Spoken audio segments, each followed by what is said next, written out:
Welcome to the Soul Traveler Podcast, an exploration of conscious living with your host, Jennifer Mitchell of The Soul Experience. Join Jennifer as she explores the quantum realms of the subconscious mind and all aspects of spirituality. Driven by curiosity and a thirst for knowledge, topics will stretch the boundaries of your imagination and revive your mind, body, and soul. Good afternoon, Dom. Welcome to the show. It is such a pleasure to have you with us today at the Soul Traveler Podcast. How are you? Good. I'm excited to learn about the quantum healing. Is that what it's called? Quantum healing hypnosis that Dolores Cannon does? Because I get asked about it all the time if I do it, and I know nothing about it. I'm sure there's a lot of similarities, but I'm curious to hear about that as well. Absolutely. And I'm actually really excited because I know nothing about traditional hypnotherapy, not a whole lot, because to my understanding, they're quite different.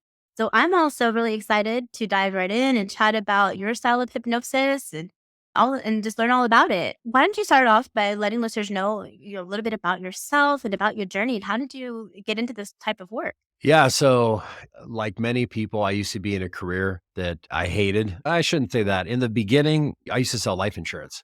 And when I was about 18 and a half, 19 years old, I went to college for a couple of weeks and I was like, this isn't for me. So I got into life insurance and I was all gung ho and excited and passionate about it for the first 5 years. And then at some point I just lost my steam. And so I saved up some money. I took some time off. I tried some different ventures. I tried to do annuities. That failed. I tried to be a day trader. That failed. I tried to start up a solar company and one or two other things. And everything, I just kept getting failure after failure after failure. So after a couple of years, I finally decided, all right, I'm going to throw in the towel. I'm just going to go back to doing what I know, because I know I can at least make money at it. And for the last 2 years doing it, I hated my life. When I would often drive around and just think to myself that I wanted to do something else. And I always felt like I was meant for more. I always felt like I'm supposed to be somebody who's important, but I just didn't know what that was. And my mom actually went to a 7-day NLP and hypnosis course. And after she got out, she was all ranting and raving and talking about how much it helped her and it changed her life and all this. The problem was, though, it was like $3,500. And at the time I was broke. I just let my car get repossessed. I let all my debts go and I just had no money. So I couldn't sign up for it. Then a few months later, she surprised me with a Christmas gift to go to an introductory course to hypnosis. It was like a 2.5-day course. And so I went to the course and not thinking that I wanted to be a hypnotist. I literally was just like, oh, this will be cool. Check it out or whatever. And yeah, I had zero desire to do this for a living. But I went to the course with an open mind. And after that 2.5 days, I just fell in love with it. And on the Monday that I got out, I felt so different. I could tell like my mind felt different. My body felt different. And I said, you know what? This is what I was put on this earth to do, is to help people feel how I feel right now in that short amount of time. And so initially I made a goal that 6 months, I was going to transition over from insurance full time to start doing hypnotherapy. And long story short, within 2 weeks, I just did a bunch of free sessions. I worked with about 100 people, a little bit over 100 people. And it was 2 weeks to the day. I woke up, I had 10 appointments to go sell insurance that day. And I just could not physically get myself to do it. I was just done. So I messaged my assistant. I said, hey, tell all these people I'm not coming in today. And I said, that's it. I'm never selling another insurance policy ever again in my life. And I quit. And it's funny because my first 2 clients, I called up my little brother. I was like, hey, I'm not going to sell insurance anymore. I'm a full-time hypnotist now, and I need your help. I'm going to hook you up with a deal. I'll give you two sessions for $200. And he's, oh man, I don't really got money. And he's my little brother. I was like, come on, man, just help me out or whatever. He's like, oh, so he did it. And I called up my little sister, did the same exact thing. And my first day as a full-time hypnotist, I made $400 basically punking my little brother and sister into giving me their money. And then here we are 4.5 years later. I have a team of hypnotherapists that work for me. At this moment in time, I actually don't do any one-on-ones anymore. We have events and things that we're doing, but the journey's been great. It's been fun. I just love that. And what resonates so much with me about your story too is about how you were just living your life in this career that you just really were unfulfilled in, and you looked internally and didn't know where to go. And that happens, I think, with so many of us. I know for me that happened. I used to be an executive in the banking industry and I was miserable. I was really unhappy until I had my first session. And so I'd like to kind of dive in and learn about the traditional type of hypnotherapy. And then I'll explain a little bit about quantum because they are quite different, if I understand that correctly. So, like with a Uh-huh. traditional hypnotherapy, are you talking like back and forth with the client? Are they like responding to you? Are you answering? Are they like presenting you with a list of questions? Or what is like a typical session if somebody was to have a session with someone on your team? Yeah. So you're working consciously with the unconscious or the Hmm. subconscious mind.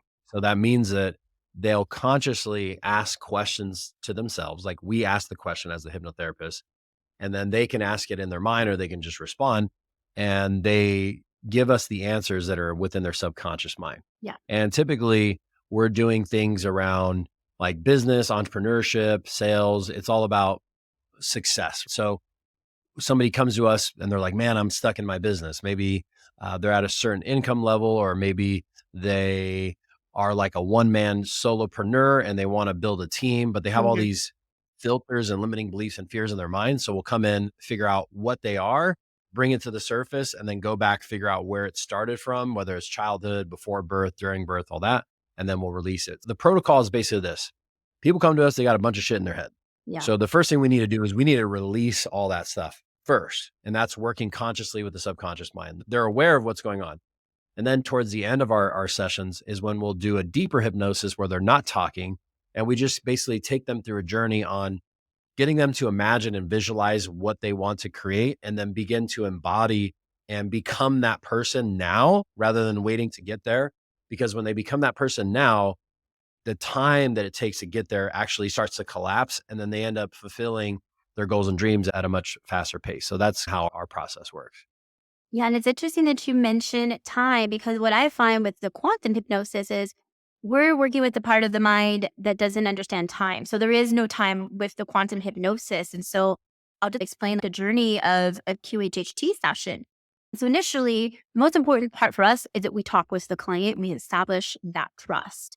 Because if they Mhm. don't trust me, their subconscious is not going to verbally speak to me under hypnosis. But they can't talk to Mhm. me regular one on one. We sit down, we have what we call like a spiritual coaching session or counseling session. And then we enter in actually through a past life regression. It's not always a past life. Oftentimes, the subconscious knows exactly where to bring that person. So sometimes they'll bring them to childhood memory of something that they're carrying or holding in the body. That's actually really common as well. And then through that process, we uncover a lot of trauma, things that are residing in the body. And then if it's a past life, we will go through the death scene, which is actually, I'm not scared of death anymore. I've transitioned with a lot of clients through the death scene, and they always say it's very serene and peaceful. And then they're really happy after. When we go through that process, we're in like the in between. And that's where some real interesting stuff actually comes through. People start talking about lives on other planets, or loved ones will come through and visit them. Pets come through a lot. So a lot of interesting things happen there. From that point is where we do the self-healing, and this is so amazing. My clients' bones will crack and realign under hypnosis, like if they're having like any like Oh, wow. pain or anything like that. So we call forward the highest version of themselves to come forward and speak to us. And that's the Mm. part where hence the quantum is because we're making this connection with the part that resides beyond this three dimension. Like it doesn't understand time and it just knows no bounds. And so it'll scan the body from head to toe and it'll find any illness, any emotion that's trapped. And then we ask for self healing and it will self heal the body. And this is the part where it's really important that the client's belief system needs to align as well with the healing that happened. And then my favorite part is the very end of the session, which is where the client will come to me with a list of questions that they want their subconscious mind to answer under hypnosis. And I will read off those questions. Anything is game and the subconscious mind responds back to us and it answers, it tells them anything that they want to know, whether it's relationship advice, career advice, love, or why did something happen to me as a child? And it connects and it tells them what the lesson was or what they should do or why they came to me for a session. And everything's audio recorded. Yeah, it's a lot of two-way conversation with the higher self, with the subconscious. Yeah, that's cool. I'm gonna do a session with you because Definitely. it sounds similar to what we do in the sense of going back and finding stuff. So let's say somebody's like, dude, I just got a crazy temper, right? Okay, cool. Then we need to go back and figure out where is the root of this coming from? Is it childhood, before birth, genetic stuff, parents, grandparents, great grandparents, or even past lives? Yeah. And so we'll go through, release it, get the lessons, like you said, and then release everything back to now. And it's crazy because when they come out of that state or you come out of the state, people go back to these memories that were just so visceral or just the craziest things you can imagine. And Mhm. there's just no more emotion tied to it. They're just at peace. Now, what we don't do, there's different ways. For example, if clients come for pain or something, like pain is pretty easy to heal, but I've never had like you said, the bones start aligning. That's really fascinating. Yeah. I'd love to learn more about that. And in the healing aspect. So with the healing, let's say I have terrible shoulders, Mhm. right? And they've been just messed up for years. And is that something that can be healed through that? Or does it take like multiple sessions or you got to listen to the recording or One session. really? One session. And that's why Uh-huh. another reason why I love it so much too is because quantum healing is so powerful. It just needs one session. You did touch on the recording. It's a two-part process. So it's really important that the client does listen to that recording within 24 to 48 hours because we open up like the gateway to the subconscious, to the subconscious. And so when they Mhm. listen to that recording, it's reinforcing all of that, like Yeah. programming and the release and healing, carrying like that quantum energy. One thing that's very unique, and I'm sure that you come across this in your, type of hypnosis too, is that clients will tell me the same thing. So right away when you say shoulder pain, what I hear from clients who have shoulder pain time and time again is they feel like they're carrying the weight of the world on their shoulders, or Mhm. something is heavy that's like a burden, or something that they're carrying that they need to let go of. Pain in the Mhm. knees is because they are afraid to move forward or they can't move forward. Fear will manifest in the mind as headaches. So somebody who has like a lot of headaches or migraines is they're scared or there's fear, some sort of programming there. It's very interesting the way that the body will manifest as illness, but it's tied back to a belief or an emotion or an event. Yeah, no, I went through a shaman training, and that's one of the things we learned is how the different body parts are related to what could be going on. And like you said, if it's your shoulders, you're carrying the weight, lower back is like money issues, knee or even feet. Like my fiance, before she became a stay-at-home mom, she would bump her feet on everything, like almost every day, just boom, hit her toes, like sometimes severe. And what we learned is that basically she wasn't moving forward because she wanted to leave her job, but she wasn't.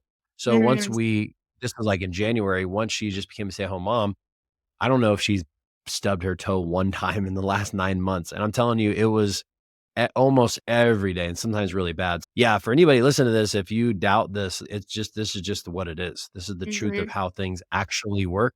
When you're having an issue in your body, it's your subconscious mind trying to tell you, hey, pay attention. There's something going on. You're dealing with like people who have a lot of acne or they have cold sores or they have blisters coming out.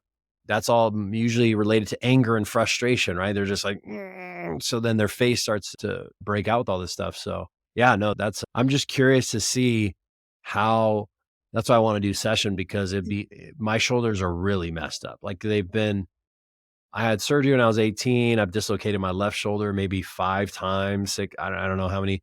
And I do jujitsu. And so that puts a lot of pressure. Plus I lift weights and I just deal with it and it is what it is. But yeah, I'd be curious to see how that works. We're going to do a session and you're going to be amazed. Yeah, yeah, yeah. Yeah. Amazing. Amazing. Do you have a favorite story or from a client that has transformed with hypnosis that you'd like to share with us? Yeah, I have some that I'll keep private just because Yeah. they're just too crazy. Maybe for not your listeners, but I don't know. Probably not. Sometimes just I love the crazy. probably That's not what for your this show's listeners, about. but I'll just keep that. I don't know. It's just anyways. But as far as transformation goes, there's so many. I guess one of my favorites is this actually wasn't a hypnosis technique. It's a higher self. It's called higher self therapy. Hmm. So basically I have my higher self communicate with somebody else's higher self and help release whatever they're holding on to. I went to this course, it was like a 7-day course, and I learned these techniques, whatever. And I get out of the course and I want to practice, right? I want to see how effective it is on other people. So I call my best friend. I'm like, yo, I just went to this course. I learned all this stuff. Dude, we got to do it. Let's do it. He's like, all right. So I was like, all right, what's the biggest challenge you're having right now? And he goes, I'm doing residential solar, but I want to do commercial solar, but I feel like it's really hard to find these big jobs or whatever. So I was like, all right, perfect. We found the limiting belief that's holding him back. Close your eyes. And he closes his eyes and I do the thing. And then we release it. And he's, yeah, okay. I'm just doing this on the phone. I might've been driving. I don't even remember. Just Love real that. quick, like 10-minute phone call. So anyways, about 6 to 8 weeks later, he hits me up. He's like, dude, whatever you did, I think it worked. I'm like, why? And he goes, we just landed the job. It was to do solar for one of the military bases in California, Wow. like the Air Force or Marine base or whatever. And so you're talking millions of dollars, right? That's big. So fast forward to now, that was almost exactly 3 years ago. Fast forward, back then his company was doing like 4 million a year. Now this year, they've already done over $100 million in revenue. Yeah. So from 4 million to 20 to 100 in the matter of 3 years. So that's one of my favorite stories because My goodness. is my best friend. Mhm. So they're able to help him just completely level up. There's so many testimonials. I can't even count anymore. There's just hundreds and hundreds and hundreds and hundreds and hundreds and hundreds. And that doesn't even include the people that my other hypnotherapists work with on their own. Yeah. It's a lot. It's a lot of people. Yeah. And I just love that. It just shows How the about power you? too of the subconscious mind and things that could be blocking us. And when we overcome those blocks, anything's possible. How about you? What's your favorite story? Okay. My favorite story, the one that really sticks out to me, is this young girl who came to me at the age of 27. And I did an in-person session with her. She came to my house. Before the session, we were chatting, and she says that she has this deep, deep sadness. And she's always been depressed, and she doesn't know why. She says, Jennifer, I had a beautiful childhood. I had the best parents. I have, I'm successful in my career. I have, the greatest kids, husband. I have no reason to be depressed. I'm just sad. And then, as we were talking, she also starts to tell me about this pain in the upper left-hand quadrant of her stomach. And she grabs her stomach and she said, I've had tests run, I've gone to the doctors, I've changed my diet, I've tried acupuncture, I've cut out gluten. I cannot get rid of this pain. I don't know what it is. I want to ask my higher self. And I want to see if we can get rid of it. Okay. So we go into the session, and when we regress her, subconscious is in control. That's why I love this so much. Is as a practitioner, I'm just connecting you. Your higher self is in the driver's seat. She regresses back to a lifetime as a young little girl, and she's standing outside of the study of her dad's study. And she starts to cry, and the body is like rising and falling. You can see the emotion moving through the body. And she starts to whisper, and I was like, you don't need to whisper. You can talk to me. It's okay. And then she says, my dad, I can hear him on the phone. He doesn't want me. My mom just died. And he doesn't want me anymore. And he's telling the person on the phone he doesn't know what to do with me and asking if they will take me. And she starts to sob and cry. And so we start to see that emotion release. And as a practitioner, boom, I know this is one of the root causes of her sadness in this lifetime. It's so unexplained that she can't tell me about. So we move forward past to the next scene in the life, and she's in what I believe is maybe like a Macy's Thanksgiving Day parade. We try not to ask a lot of analytical questions because, as you don't want to trigger that the analyzer.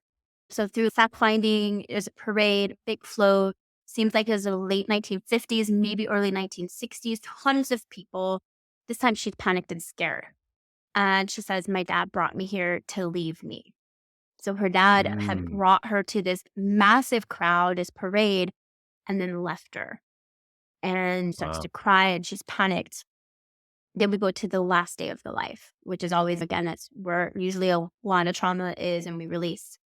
And she'd grown up on the street, and she became a sex worker in this lifetime. And she was also struggling with substance abuse. And so on the last day, she's in an alleyway, and she had an exchange with a gentleman. And instead, I'm assuming she was a sex worker, so I'm assuming that's what it was. And instead of paying her money or in her preferred drug, he stabbed her right in the upper left side of the stomach. And she holds up her hand, and she's under hypnosis, and she's like, my hands are red, my hands are red. And she's like, it's okay. You don't need to feel any discomfort or any pain. Let's transition to the other side. So when we go through the transition, I said, obviously I knew, why did you want to bring this forward? And her higher self said, because she's already lived that lifetime, she's already experienced the sadness, and she's learned the lesson that she can overcome anything. And she doesn't need to carry that anymore. We gave her a beautiful life for a reason. She can let go, of that sadness and let go of everything that happened in the past. And then I said, well, she's also experiencing the pain of her death in that lifetime. Can you heal that? Can you release that? And the higher self said, yes, she'd been holding on to that because her soul was so attached to this life experience. But now that we're letting it go, the pain is going to subside. And I said, how old was she when she was stabbed in that leg? I said, 27, which was Mm. the exact age that she was when she had come to me for the session. Yeah, it's just amazing, like what we're carrying with us and our subconscious. Yeah. And oftentimes the body wants to hold on to stuff. The soul wants to hold on to those past experiences, and we see them not what we see stuff as manifesting. To your point earlier, people who are born with anger or something, there's some sort of a root cause. It came from somewhere. Yeah, yeah. It's interesting. The other day I did a session with somebody in my company and I forget what we were working on, but we were just talking and she's, oh my God, something's coming up. And as we went into whatever the emotion or belief was, she's, oh my God, I have this pain in my head. Oh, this hurts really bad. And da, da. And then she's, oh my God, I'm seeing myself. And basically she saw herself as I think it was a girl or a woman and she was a Native American and the Mm. she was a slave and the owner put an axe through her head because she couldn't cook or something like that and she couldn't do her duties. So they're like, oh, you're useless. And then just axe her in the head. I'm like, holy shit. And so Mhm. we release it and she releases the belief and then the feelings of it. But it's fascinating how that stuff just goes with people throughout Mhm. their lives. So I've actually I did some self work on trying to figure out why my shoulders were so messed up. And part of what I got, it's obviously better if you have somebody do it, but part of what I got is, and who knows, but is in a past life, 11 lifetimes ago, or whatever. It was almost, I think it was during when, was it Constantine? I don't know. It was one of those times when basically the Catholic Church sent out all their people to just slaughter and kill people. Mm. So I was one of the people that was just murdering a bunch of people. And so basically what I got is that the reason why my shoulders are messed up in this lifetime is because to keep me from being a psychopathic killer, basically, or being somebody that's would hurt other people, whether it's physically or even like in battle or whatever.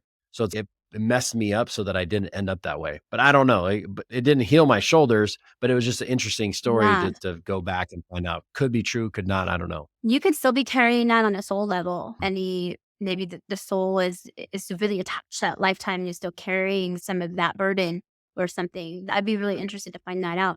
It's interesting that you also Yeah. mentioned the church and during that time frame of, but to your point, I think it was like around Constantine. I've had several people on the flip side. I haven't had anyone yet that was like part of the church, but I've had people running from the church. I had a really unique session Mm. where this guy had was an apprentice and his master had given him this book of knowledge and had a phoenix and that the church was chasing him because there was like this information, this sacred knowledge inside this book. And in that life, it ended that he got cornered by a bunch of people who were working for the church, and they burned Probably him, and me. they burned him and the book. Probably me. Yeah. You're fucking butch. What's interesting though is that I wrote recently an article on my blog about past lives and how do we know it's true. And for me, it's several things, but the emotion, and I'm sure you come across a lot of emotion Mhm. too. People, when you're in Yeah. that state of mind, you can't fake the emotions that come through. And especially also too, the way that Yeah. the body moves and processing of people's head, people will get burning sensation in their forehead. That's really common, or in their hands. A lot of the time, I don't know if they're being activated or they're letting go of stuff, but the physical sensations and the emotions, like that stuff can't be faked. Do you come across that Yeah. a Yeah. lot? So the thing with past lives is this. Look, there is, if you go online, I forget the person's name, but there's been a lot of studies done on this where a 3-year-old kid knows he was Yeah. describes being a World War II veteran and describes how he died, where he lived, and just his whole entire life. And then they go and verify. And it's, oh, yeah, everything's spot on. And it's like, how does a 3-year-old know all that? And there's plenty of examples like that. But for me, even if it's not real, even Mhm. if it's just in my head, it always helps me. It always helps me shift out of whatever it is. Like one of the first times I ever did a releasing, and it was actually on myself, was after I went to that course. I went in my head and I released my anger because I used to have just a really bad temper. And my first memory was of me in a past life where I was, it was like during the Viking times, and I was just a normal, like little villager guy or whatever. And the Vikings had came into our village and were just killing us all, taking our stuff. And then they came into my little home and I just seen it vividly. Like this guy's face is Yeah. bloody and mud, and he just stabbed me in the chest. And I lay over and I'm watching my wife about to get raped and killed. And I forget if I had a son or a daughter. But what's interesting is that before that, I used to have this like triggering anger where if some, and this is probably a lot of men are this way, but mine was just like overly, like way too much. Where if somebody would mess with like my little brother or my little sister or whoever, I would just go into just psycho mode. And then I wouldn't really think clearly. Mhm. And then after I released that, I was like, "Oh, I see why I'm that way is because and it wouldn't, again, it's like they might just be making fun of them and I would be like, not like they're trying to hurt them or anything, and I would just lose my cool."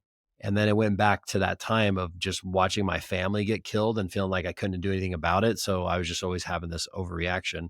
And then after I released that, I just let that go to Right. be so just weird about it. So anyways, and I've had other past life stuff. A lot of my stuff is more genetic trauma Yeah. where it comes from my grandma, my grandpa, stuff like that. But yeah, it works. What are some of the common myths that maybe people come to you that you would like to debunk? There's so many of them. Is Yeah, yeah. One is that they can't be hypnotized, and the reason people think that is because they're associating hypnosis with stage hypnosis, Mhm, which mhm. everybody can be hypnotized. It just doesn't mean that everybody's going to go up on stage and hump a blow up doll. So Yeah. that's one thing is I'm not going to be hypnotized. Yeah. And the other thing is too is sometimes when people are in that state, they're conscious and aware the entire time because again, we work consciously with the subconscious and Yeah. we find out where all these meanings and answers are. And they go, sometimes people go, well, I didn't feel hypnotized. I said, okay, how does it feel to be hypnotized? And go, I don't know. And so how do you know you weren't hypnotized? And I go, you were hypnotized. And they go, oh, okay. I didn't think about it like that. I'm like, yeah, you would, if I asked you, what did you eat for lunch 3 days ago? You'd probably have no idea. No idea. I can't No. even remember But if yesterday. I put you under hypnosis, you'll be able to find it out. Now, we're going back 30, 40, 50 years and people are finding specific events that actually happened. What do you think? You just like, you're not in hypnosis. So that's one of the other things. And the other thing is, if you ever seen rapid inductions, I have a bunch of videos on Instagram of doing rapid inductions where you Mm. grab somebody's hand and go sleep. People think that the person's actually sleeping, but they're not. You just, as a hypnotist, if you're doing rapid induction, you say the word sleep because the mind knows what that means. And you're not going to say, hey, close your eyes and get really relaxed and move. You know what I mean? So you just go Yeah. sleep. So people think they're actually sleeping and people go, how are they sleeping if they're still standing? Stuff like that. And they think that the hypnotist has some type of like mind control over the other person, which Mhm. is just not true. If somebody doesn't want to do it, if I try to go sleep but the person doesn't want to experience it, they won't allow it to happen. Those are the common myths that I get. Yeah, I get that one a lot too. That people think that they're going to be like not in control or that I'm going to make them do something. And there's a lot of, sometimes I think there's a lot of fear that surrounds it. Like, what am I going to say? Mhm. Because Yeah, we're yeah, going yeah. deep. Like with my type of hypnosis, we're going really deep. And so sometimes I think people are Mhm. scared about what they're going to say. So that comes up a lot too, where that they're not in control, like you said. And I always tell them, look, hypnosis is very similar to like meditative state. It's very natural. We work with the theta brainwave, which anybody who goes to sleep can be hypnotized. It's the same, that same area. Mhm. In the morning when you're waking up, it's a dreamlike state. And then at night when you're drifting off, we work right there in the theta state. So everybody can be hypnotized, but it's whether or not they allow themselves to be hypnotized. Yeah. And I find Mhm. that that is the key too. Yeah, Yeah. 100%. I always the example I always say to people is I'm like, Have you ever been driving before and you're Mm, just coasting and suddenly, boom, you arrive at your house or your destination and you're like, whoa, dude, what the hell just happened? That was 30 minutes. It felt like 5 or mhm. 10. There you went to hypnosis, or you go to Disneyland and 12 hours felt like 5 minutes. You're like, man, where did the day go? It's because you were in a trance the whole time and time just blew by. So yeah, everybody can do hypnosis. I've worked with NFL athletes, Navy SEALs, UFC fighters, Olympic athletes, and people always go, oh, I'm too strong willed to be hypnotized. And I'm like, it's actually the opposite. The easiest people to hypnotize are the strongest willed people because you give them instructions, you say, hey, this is what we're going to do.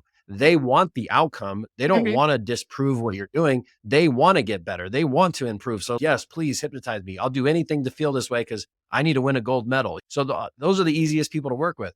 It's the people that are stubborn, they feel insecure about themselves or about the process, that they're a little harder to deal with. So, yeah, it's really easy to put somebody in hypnosis. Yeah. For me, I also find too, it's the people that maybe don't believe, like they doubt. And maybe that's because mine's like a little bit different. Maybe they don't believe necessarily that there is such thing as a past life or something like that. They'll either they'll go into a current life, which is fine if the subconscious brings them there. There's a reason, there's something they want to release, or it's not common. They've only had 2 or 3 people, but that they won't go under at all. Or I'll get a lot of I don't know, or and that means that we're Yeah. more engaged with the analytical mind than the right side, which is that more creative, trusting side of the mind. So, yeah. Yeah. Well, past lives, the way I'll explain it to people, I just go, look, whether you believe in past lives or not, it doesn't matter. The most important thing is that we find it now. And I'll say, look, have you ever had a dream before where you wake up from the dream and you're like, holy shit, I really feel really sad, or I feel really fearful. And I go, what if a past life was just that? It was a Yeah. dream you had a long time ago, to you, it's so real that you did really think that you really feel the emotion of it. So I'm like, let's just pretend it's that. Either way, it's still affecting you. So let's find out what it is. And people go, oh, okay, cool. That makes sense. And I actually really agree with that because I'm a very logical person. So even as a practitioner, I will question stuff and want to research it. And I haven't Mhm. actually been able to debunk anything yet, though, which is interesting because sometimes that seems like really far fetched. I'll go and I'll like Google search stuff or I'll look things up. And every time I could try to find to prove that it didn't happen, it's the opposite occurs. I had a Yeah. lady once who she regressed to a man in the Civil War, and she said that she had this button in her pocket that fell off her uniform, and she kept rubbing the button because it would comfort her. Think about a child rubs a blankie, and Uh, she carried this button for years through the war, through the fight. There's a symbol, there's a Roman numeral. I think it was Roman numeral 12. The Roman numeral 12 is on the button. I just rubbed my finger over it. So that was really interesting. So I went back and believe it or not, I actually found an article and I found the uniform. And sure enough, it had the Roman numeral 12 was engraved on the button. I think it was because it was like the 12th infantry or something like that. And so, it's like, oh, wow. God, I really wanted to like debunk this one, but I Yeah. couldn't. Yeah. Yeah. No, yeah. Look, I've had so many people go into genetic memories where they're Yeah. like, I don't know, man, my mom and this or that. And they have no idea. Their moms never told them the story, whatever. And I have not had one person, and I've done, I don't know, 2,000 people I've worked with. I've never had one person who had a genetic memory that was something they didn't know. And they went and actually tried to verify it with their mom or whoever. Never had one person come back and go, yeah, that didn't happen. Not one. I've had people like find I had a client, we were releasing her and he's like, dude, I'm during my mom's pregnancy. And he starts crying. I'm like, you all right? What's going on? He's like, I'm getting that my dad kicked my mom in the back while she was pregnant with me. And he's just, no way this is possible. My dad would never do that. So that same day, he asked his mom in person, he's like, Mom, did this happen? He said his mom just turned white, just Yeah. completely. She's like, who told you that? And he's, yeah, I went through hypnosis. And she goes, yeah, it did happen. And we never told anybody because your dad was ashamed. And I didn't want people to think a certain way about your dad. And he's never done anything like that since. And it was a hard time or whatever. And spot on. And I've had that happen many Mhm. times. So it's real. It is, absolutely. The subconscious mind, it doesn't lie. And I always tell that to people too, is who have a hard time like maybe trusting the process. I say, you need to trust in yourself. It's your higher self. It's not going to try to fraud you. It's not going to lie to you. As it says something, it's because it legitimately either happened, it occurred, or it's trying to help you. So I think that's also a really Mhm. big part is people need to have that self trust. And then I Yeah. encourage people to go and try and debunk stuff. I'm like, please do. Yeah, because nobody's try. ever come back You to me don't waste. either saying that Yeah, they no, debunked this or it's that. true. Yeah, no, I agree. It's just Yeah, but never I happens. definitely want to get together. Beginning, I'd be scared, like, if they're gonna debunk it, they're gonna or is it gonna be wrong? Is it gonna be wrong? And, like, now I just know, I'm like, "Yeah, go ahead. Sure, whatever." Yeah, it never Makes you has feel better. been. Mm-mm. But I definitely want to get together and swap sessions. I think it'd be really interesting, like to see maybe even like the difference between the two styles. That would be fun, especially since you're local too. Let's do it. Yeah. If you wanna do in person, definitely, do some in-person Yeah. stuff. That'd be Yeah, I fun. really would. 'Cause I don't work with people in person. All my stuff's done through Mm. Zoom.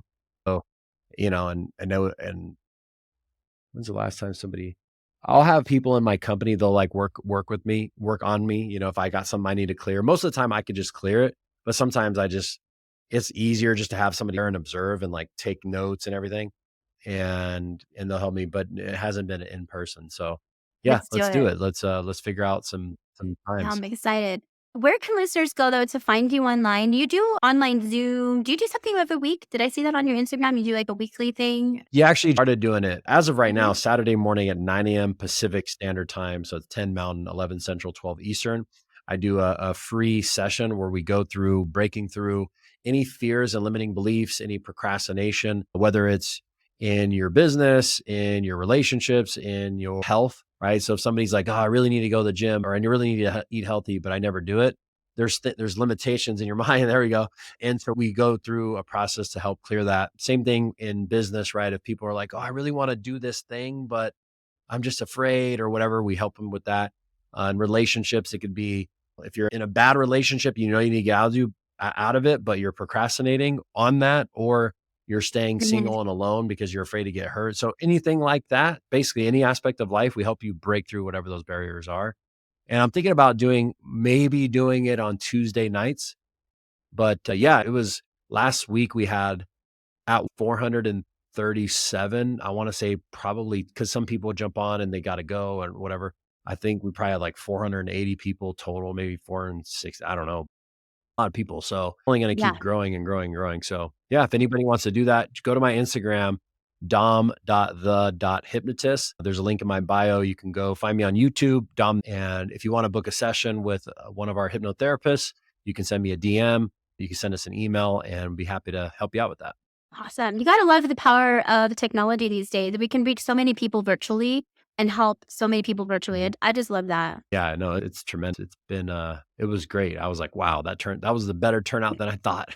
But I've really enjoyed our chat today. And I think listeners are really going to enjoy Definitely. also learning about hypnosis and the different types and styles of hypnosis. It's such a powerful modality and tool. It's my greatest passion. So I can see it's yours as well.